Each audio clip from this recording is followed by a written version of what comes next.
Word on the street is you can make some pretty good Cajun food. Can you confirm or deny this? I can't confirm this. Jambalaya, whatever you want, crawfish etouffee. I learned a lot from my parents and my grandmother. My sister, she's the real cook, for real. She's good? Yeah, Peyton, my little Shout out sister. Peyton. Shout out Peyton. I'm not gonna leave a place like Baton Rouge to come to Tennessee and like be dealing with a program who can't really control their players. You know, I need somewhere who gonna mold and develop me on and off the field. So just like, no matter how bad I want to go to a SEC school, I was like, I can't go there, you know? So I had made that decision like my sophomore year, kind of through recruitment. And it wasn't until Coach Hype got here that I was, you know, it kind of started to ramp back up. It kind of got me excited. I was like, okay, Tennessee back on the list. As of right now, this might change by the time the episode is released, but you're 2 touchdowns away from the all-time single season record. Is that correct? Yeah, I'm just trying to ball like game in, game out. It's really unbelievable. You know, I'm trying to leave my name in history books. Kind of set that mark, you know, to where it's kind of harder to achieve. What up, Vol Nation? We're excited to bring a new show to you called Everything School. I'm your host, Kate Runyon.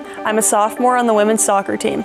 We'll be dropping weekly episodes featuring all types of student athletes at the University of Tennessee. Check us out on Apple, Spotify, YouTube, or wherever you listen to your pods.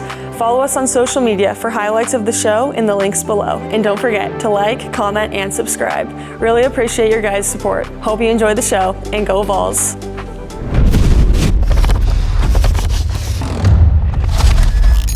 Another week, another episode. We're here with Dylan Sampson, running back on the Tennessee football team. Dylan, thanks for joining us. Thanks for having me. Of course. Let's get into it. Where are you from? Baton Rouge, Louisiana. Baton Rouge. Did you grow up there all of high school? I did. Okay, sweet. Is that like where the rest of your family's from, and are they still there? No, so actually my family is from like this little town in central Louisiana. Okay. Called like Marksville and Mansur. It's like in Vols parishes. Yeah. No, we have parishes. We don't have counties in Louisiana. Did you know that? No, I didn't know that. Okay, you learn something new every day. So my family's from like central Louisiana, so that's where all my family is. Okay. We was like the only one from my family. My parents moved, and we was raised in Baton Rouge. Okay. So yeah, it's about 2 hours away from Baton Rouge, but I mean, all my family is in Louisiana. What was it like growing up in that part of the South? So I'm from like Denver, so I guess that's kind of West Coast, if you want to call it West Coast. But like coming to Tennessee was a huge culture shock for me, just the differences between the South and back out West. What was it like for you growing up down there? Yeah, so I mean, it's just, life is just different in Louisiana. It's like you can't really describe it unless you've been. It's a whole different like culture to, you know, to my knowledge. And everybody else who's been, you know what I mean? So you got a lot of French and Cajun culture, Creole culture. So it's a lot of history and rich history there. Yeah. So it's the South, but it's just a little bit different. So, I mean, it wasn't that much different coming up here because you still used to like Southern ways and stuff like that. But it's really just a unique place. Word on the street is you can make some pretty good Cajun food. Can you confirm or deny this? I can't confirm this. Okay. Jambalaya, whatever you want, crawfish etouffee. I learned a lot from my parents and my grandmother, who cooks a lot. How old were you when you started to cook? I really didn't start to cook for real till I was in like high school, but I just grew up like watching them. Like I had nothing else to do but just to wait till the food was done and watch them cook. Like if I'm at my grandma's house after church on Sundays, she made like white beans and rice and fried chicken, and they was always cooking. And my mama, she was always cooking too. So you just pick up on things. Yeah. Do you cook a lot here? Yeah, like during the season, I haven't been cooking as much just because just like I'd be tired for real. Yeah. But you know, in the off season, I really cook a lot because I just don't like to go and get food. I mean, we also have Smokies too, but when I cook, the food lasts me like 2-3 days. Yeah. But so I cook when I get a chance. But my sister, she's the real cook for real. She's good? Yeah. What's her favorite dish? Well, your favorite dish of hers? I can't. I have more of her baking than her actual cooking though, because she likes to bake from scratch. Now she could cook though. She makes a good Cajun pasta. So you're more like main entree. She's handling the dessert. She does both. I got to give her credit. You know, I got to give her credit. What's her name? Peyton. My little Shout out Peyton. Shout out Peyton. Do you have any secret recipe or? I don't write anything down. Like, I mean. You're just eyeballing it? It's really just no measuring cups. Probably the only thing I use measuring cups is if it's like milk or something, you know what I'm saying? But other than that, like flour, seasoning, it's just like, it's the touch. The pot with the spoon, like. Like Princess and the Frog? Yeah. Yeah, something like that. Did you always play football? I did kind of. Like my first year playing football was my third grade year, but I didn't play again until I was in sixth grade, technically going to seventh grade. So like I took a lot of years off from football. Why? I just like, I guess I didn't show an interest like to my mom or to like my parents that I really wanted to get like re-signed up to play Little League. Yeah. So I didn't play. Like, I mean, I used to tell everybody at school I was still playing. They'd be like, oh, who y'all play this weekend? I'd be like, we played the Rams. Like, Are you serious? Yeah, I'd be lying. Like, I just wanted to feel like I was playing football, but I really wasn't. But I started doing track, summer track, in like sixth grade. So I was actually running track officially before I started playing football again. Yeah. Was that the only sport you were playing, or were you playing? No, I ain't really do nothing else. Like my brothers was the one who played like basketball and stuff. Yeah. And they kind of did baseball a little bit. My whole family on my mother's side is a baseball family. For real. Yeah. Did you ever want to play baseball? No, I never really had a feeling to want to play baseball. Yeah. But like my grandfather, everybody called him Papa. He's my mom's dad. He was older. My mom's the youngest. I like 14. Okay. So like 14 kids? Yeah. So I got a big family on both sides, but he's actually playing in like the kind of the black leagues. Okay. And he actually got a chance to play like against like Jackie Robinson. Dang. Yeah, but he was kind of that much older, but so it kind of trickled down to the rest of my family who all played baseball and stuff. Yeah. Did you run track through high school as well? What were you running? 100, 200. I did long jump, but I had to stop because it was just hurting my knees. Yeah. And I did the relays. Do you care to drop your times? Huh? Do you care to drop your times? I had a 10, 3, 8, and 100, and 21.1. Not bad. Did you ever think about running track? I probably would have been running track if I, wasn't playing football. Yeah. I would have, at one point in time, I didn't know like what I was gonna choose for real because I was actually like excelling in track too. But like once football started to kick off and I started to get offers, it was just like I'm gonna play football. At what point did you really start to, one, realize how good you were at football, and then two, excel and get back into it after you took a few years off? I guess really when I started playing again in middle school, but I was just playing like just for the fun of it. Like, you know what I'm saying? I mean, my dad always told me anything you do, like they never forced me to do anything. Yeah. He was like, anything you do, like you gonna like do your best at it, So like I was playing football just to genuinely do my best at it and help my team and but it really didn't click until I got my first offer my sophomore year to a small D1 school, Nichols, and then a week later I got Tennessee. So it's just like, okay, this this might be something. Was Tennessee your first big offer? Yeah, it was my second offer my sophomore year, my first Power 5 offer. Dang. Yeah. You ended up here. What was your recruiting process like? It's weird, kind of like because you had COVID going on, so we were kind of limited to the like amount of schools we could visit. Okay. Initially, we couldn't go like anywhere until like junior year OVs. That month of June, we really had that month of June to take OVs and unofficial visits. So it's just like, it was just weird, like the schools I was getting recruited by, like I didn't really have a feel for a lot of them. I mean, I visited Purdue. Yeah. I was about to go visit Louisville. I had a couple SEC school offers. But throughout my whole recruiting process, it was just like Coach Hyper was like that one head coach that was just like the most genuine to me. He hit me up the most. Like I didn't really get hit up by like head coaches. Like he communicated with me. Yeah. Yeah. But it was funny because I told myself I'd never come to this school. Why? Like the previous coaching staff that was here, the whole thing that went on with them. Okay.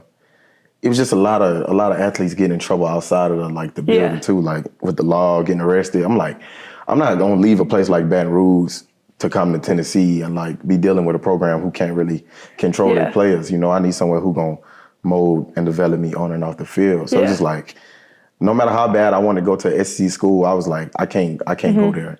So I had made that decision like my sophomore year, kind of through recruitment. And it wasn't until Coach Hype got here that I was, it kind of started to ramp back up. Yeah. And it kind of got me excited. I was like, okay, Tennessee back on the list. What other factors played into your decision of where you're going to play? I really wasn't, a lot of things didn't really affect me. Like, I didn't care how far I went from home. Yeah. I didn't have a dream school. It was really just like, I guess, you know, situations. I was looking at how deep running back room was, the way coaches develop. Yeah.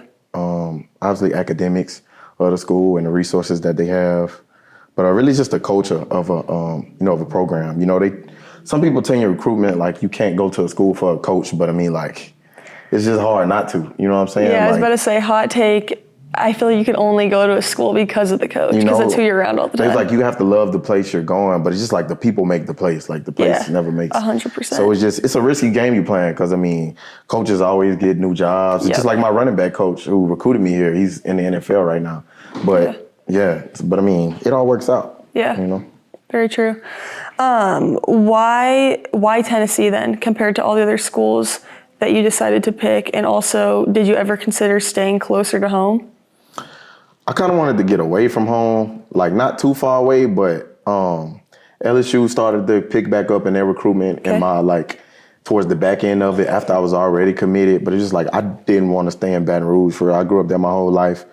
Really not a lot of good stuff happening in that city right now. Yeah. You know, and it's just no shade. It's just like I kind of wanted to, you know, move away and grow and develop on my own. But Tennessee, I guess, like I said, Coach Hyper was just establishing that family culture. You know, he showed me on an OV with just like a small action how genuine he really was. What did he do? Jabari Small was my host, and we was eating like a recruit dinner at Ruth's Chris. And what's funny? I went to Publix for one of my recruit meals. Dang. Maybe I should keep that on the DL. But nah, we had a decent sized group, and Jabari was my host, and I was sitting by him. Oh, keep in mind, this is only like a couple months of like Coach Hyper, like being the head coach here. He's still learning his players, still learning families, you know, still gaining trust. But like he's walking around like greeting recruits and parents, and Jabari is like, mom FaceTimes him, and like she's talking to him. He kind of like just comes around and just like says hello, greets her, first and last name, just has like a small conversation. And to me, that's like a sign of like you got to look for. It's like, a couple months in, he's comfortable enough to greet his mom first and last name, you know, and have a genuine conversation. And I saw the reaction that, you know, she had with him, you know, so it was like, it felt like something real he was doing and really building a family atmosphere like he said he was. Yeah.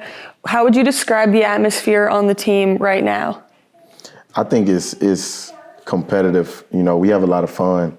I've been, you know, a part of, you know, 3 kind of different, unique teams. Yeah. This team right here is just, it's kind of different, you know, like I think everybody's on the same page. We have a lot of fun in the locker room. We always competing, you know, but it's just, you know, you have fun going in the building. You know, when you waking up early mornings and stuff like that. Feel like a team who's always ready for like the next page, never really dwelling on anything else that happens. Do you guys have any team locker room traditions before the game? Before the game? Yeah, like what's happening in the locker room? Do I want to know? Everything just moves so fast. It's like everybody just in their own routine, you know? So it's just like, as soon as like vol walk, and then vol walk, you going out there warm up, pre-warm ups, you come back in, like I'm always cutting it close because I'm trying to get my pads on and get my tape on. I run out there right, and then it's like we're on the field warming up again, pregame routine, and we back in the locker room, you know. Like everybody has their own little thing, you know, you can't really pay attention to everybody else. I don't know how football is, but with soccer too, it's so stressful. Like it's like pregame? Even like the whole game, I feel like from the time you wake up, because you have to, like we have activation, we have like go to eat, and it's just a blur. Like you kind of just black it out. It really is. Every time there's a game. Being in the hotels though for us, it's just like, when we have night games, it's just like, I'm ready to get out the hotel. It's just like, I be dreading it. Do they just do that to make sure you guys are like... I'm not gonna lie, you need to. Yeah. Like I'm not gonna lie, like you need to. Like even at home games, we stay in hotels just because you want to keep everybody in the same place, keep you in the same routine. Like people don't need to be out like on a Friday night. Like this is college. You can't expect people to act like pros. I cannot imagine having to stay in the hotel when you're at home. It builds team bonding though, you know what I mean? Yeah. You know, on Fridays we have meetings and we go to the hotels and... Do you guys have the same roommates every... Pretty much. Who's been your roommate this season? Peyton Lewis. Okay. Yeah. Have you guys been having a lot of fun? Yeah. Chilling. You guys bring like your games? Do you play video games? I don't really play games for real. Okay. No. That's good. Green flag. I don't really play games. Like ever? Really? I played NCAA when it came out because it's just like I had to. Like it was years in the making of like, you know, I grew up playing NCAA. It was like we got a chance to be in the game, so I had to check it out. But like, kind of when we started fall camp, it's just like I had a good strong 2 weeks of me playing. I wasn't that good at it either. So you weren't that good at it, and you're in the game. I wasn't that. I'm not that. Once I stopped playing video games, I began to become trash. Like I don't even really do it for real. Oh gosh. It ain't me. It's just not me. What do you do then with your free time if you're not playing? I play the guitar sometimes. Okay. I just like to listen to music, kind of take drives sometimes on like back roads. It ain't much I do. It's just like I like to be in my own element. Okay, a lot to unpack there. First, when did you start playing the guitar? When I was younger, I used to mess around on my uncles. Okay. One of my mama's oldest brothers. He has like a couple guitars, and we used to mess around with him. Yeah. In his trailer back where he stayed. So you know, you kind of start messing around with that, and then my brother got into it. But you know, so I've been kind of messing around with it since I was younger, and then kind of picked back up on it like into high school, coming to college and stuff again. So what songs can you play? Anything I really kind of want to learn. Do you have a favorite song to play? I like "Follow You to Virgie" by Tyler Childers. I like playing that one. Okay. I could play that song. There's a couple other genres. Yeah. But yeah. What kind of music have you been listening to this season? I could take you through my pregame music routine. Okay, let's hear the flow. All right. So, I don't listen to that much rap throughout the day, actually. Okay. Throughout the normal day or throughout a game day? Both, really. But game day is like wake up in a hotel. I kind of have like this chill music playing like at breakfast and stuff like that.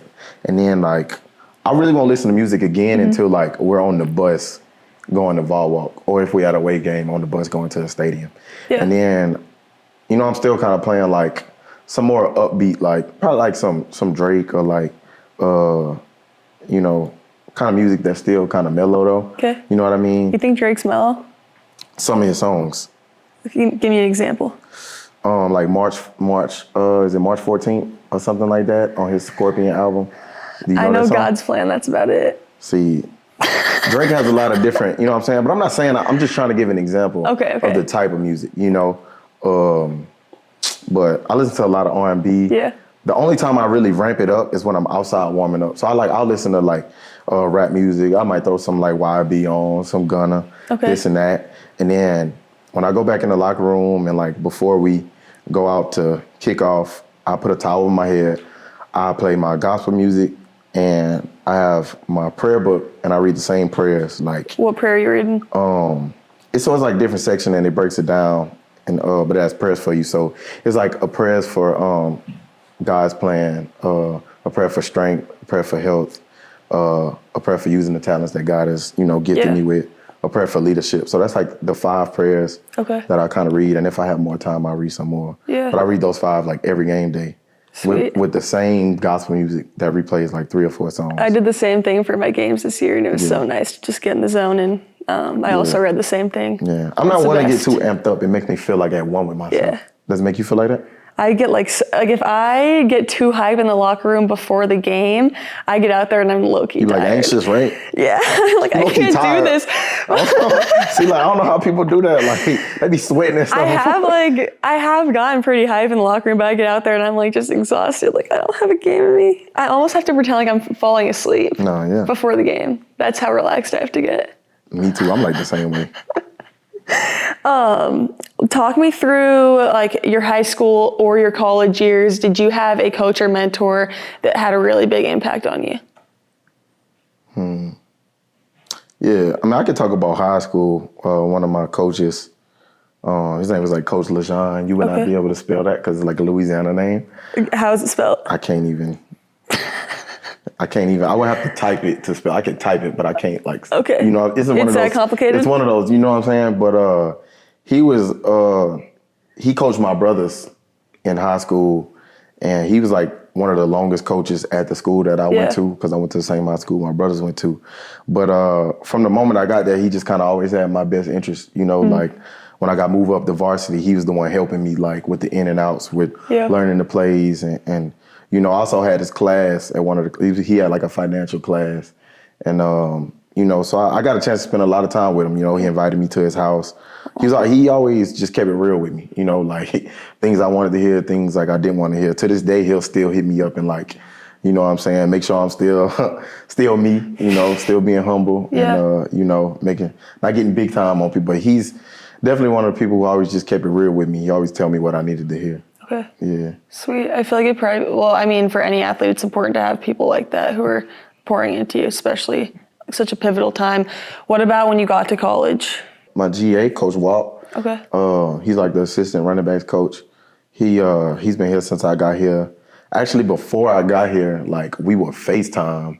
You know, like because I didn't enroll early. So like when I got here in the summer, like everything in the summer is just fast paced, getting ready for fall camp. You don't have as much time and as much leniency as the people do coming in the spring. You know, coaches are a little more patient.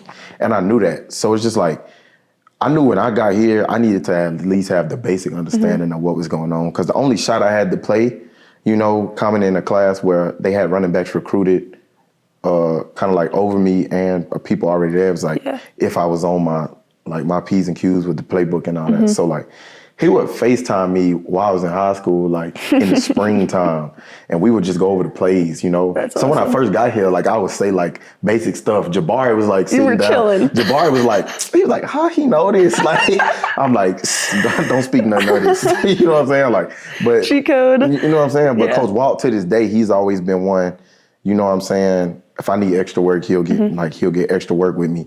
He always keeps it real with me, you know, like he'll challenge me, making sure I'm not, no matter how good my practice habits are, you know, he's making sure that I'm always on that, you know. If I could talk to him just on some, you know what I'm saying? He's like an older brother to me. He reminds me of my older brothers. Like we could sit in the film room and not even talk about football, you know, but, you know, that's kind of relationship we have. And, you know, week in and week out, he's always like, you know, like a strong point for me. Yeah. Talk about like more present day stuff, like how your experience has been being a student athlete at Tennessee outside of football. And then also talk about like the different things like you're looking forward to for the rest of the year and the rest of the season. So since I got here as a student athlete? Yeah. Just like Knoxville in general. Oh, I like Knoxville, you know. First as the city, it's smooth. Like just comparing it to Baton Rouge, it's just like some things I do here I would not do back home. Like I live downtown and I'll casually just like walk downtown by myself, you know, and I'll just be carefree in the world. Like one day I actually walk with headphones on. Like that's just how and I know things can happen anywhere, but I would not do something like that back home, you know, just cause like the safety aspect of it. But, you know, I think a lot of people don't realize how big Knoxville is. And, you know, it has a lot of nice parts. Like I can actually see myself like having a house low-key when I'm older, just somewhere out there. It's a lot of land, a lot of green grass and stuff like that. But, you know, the people are nice. It's not too small. Like if you want to go out and do stuff, you could do that. But it's also not like too big. You know, you can separate yourself from the world. What's your favorite thing to do in Knoxville during the off season in the spring? Oh, I like to go like out to like Dandridge and like, or either Gatlinburg. I like to get on jet skis or like go to Gatlinburg. Jet skis. Where are you finding the jet skis? It's like H2O Water Sports. I think that's the name of it. I went there like four different times. And like I brought my teammates with me and we go out there and have fun. But it's like 35 minutes away and like you just go on the lake and just in your allotted time you could just go, you know? So like, I mean, it's like team bonding for me too with the teammates I did bring with me. Yeah. Sweet. Very fun. What about like football wise? How are you feeling about the remainder of the season, like going into the rest of November and playoffs? Yeah. So, I mean, you know, they always say people remember what you do in November. So it's just like next game mentality, you know? I feel good right now. It's like we control our own destiny. You know, if we continue to do the right things and game in, game out, take care of business, we can set ourselves up to be in a really good place. But all our goals are still out in front of us.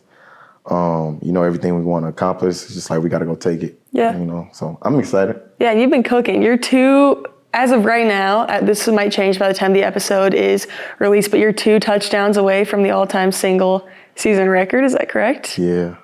How does that feel? So. No, that's a blessing for real. none of this for granted, you know. Yeah. Like right now, I just feel like I'm out there playing ball, and you know, only way I hear stats for real is like when people bring them up to me. Obviously, I know the touchdowns that I get, but it's just like I'm just trying to ball like game in, game out. But you know, to go and you know, possibly have a chance to break a record that's been standing for so long, it's just a blessing, you know. So it's really unbelievable. You know, I'm trying to leave my name in history books, and kind of set that mark, to where it's kind of harder to achieve. Yeah, that's awesome. We're gonna move into the fast break question segment now. So I'm gonna give you 5 questions pretty fast. Okay. We'll see if you could do it. Last time we met, you had a hard time with this one, so just like try to keep it a little. Did I have a hard time with it? Yes, yeah. No, just with this one question. What is your favorite song? Oh my gosh. I don't. See? Okay, let's redo it. Do you want me to give you a different question? What's my favorite song? Yeah. Oh. Let's restart. Wait, hold on. Okay. Gang Over Love. Okay. By Brent Faiyaz. Okay. Favorite movie? Juice with Tupac. What about pizza topping? Sausage. What about dessert? The cookie, the cookie pizza Kazuki? thing. That. Where do you get one here? I don't know. I don't know either. I find one. Okay. Yeah. We should do some research. That was a 2-for-1 question, by the way. Favorite celebration? The Dougie. Can we get it? No. We'll find a clip and put it on the. I'll find a clip. Yeah, we'll put it right here. And then favorite athlete or an athlete you look up to the most? AK. I'm a commander. Yeah. Yeah. You were his number 2, right? Yeah, 6. Yeah. Sweet. That is all that we have today, D-Samp. Thank you so much for joining us. You guys could check him out on social media. We'll put all of his stuff right here. Please follow along the rest of the season and good luck. Looking forward to seeing you break that touchdown record. Yeah, trying to do it. Yeah. Go Vols. Thank you guys for tuning in to this episode of Everything School. Hope you guys enjoyed our conversation. Be sure to like, comment, and subscribe wherever you find your podcasts, Apple, Spotify, or YouTube. You already know Rock Media has you covered for all things Tennessee athletics, and be sure to follow us on social media and check out the highlights from the show. Once again, I'm Kate Runyon. See you next time, and as always, go Vols.